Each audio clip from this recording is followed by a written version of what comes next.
For Connecticut home builder and designer Sabine Schoenberg, the physical environment we live in is crucial to the way we think. She believes that by changing your physical environment, you can actually improve your inner self. She's obviously created an extraordinarily peaceful and grand environment at her home, which we visited in Greenwich, Connecticut. I'm enthusiastic about design. Good design is so important, but knowing how to put the parts together is a whole other experience, and one where people tend to get very frustrated at times. Sabine is founder of Sabine'sHomes.com, a rapidly growing company which provides in-depth information on home design and home goods.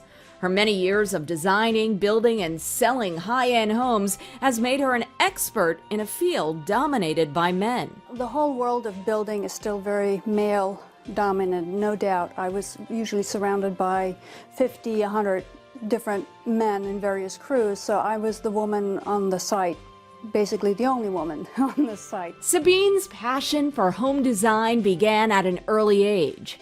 She decorated and redecorated her room frequently, experimenting with layouts, colors, and objects found in and around the village in Germany where she grew up. This is the whole pool area. This is really outdoor living in New England. I mean, we're in the summertime, this is where you find us. After completing her art and design studies at Pratt Institute, Sabine purchased an old farmhouse. Instead of unpacking the moving boxes, she started to gut floor after floor, solder pipes, and install new electrical supplies and finish walls herself. The paint had hardly dried when a passerby asked to purchase the home. She was off to the next project, and the rest is history. Running a project as a woman is a very different experience. So in my book, Kitchen Magic, I actually give tips for women, especially for women, how they can make their project go a lot faster and better. One of those tips include being firm with the people whom you're working with and establish your authority. She recalled the time she started serving coffee to work crews. It sounds like a simple gesture, but she says something changed on the work site. Well, unfortunately, that was completely taken advantage of, and from that moment on, I became the mother instead of the boss on the site. Big problem.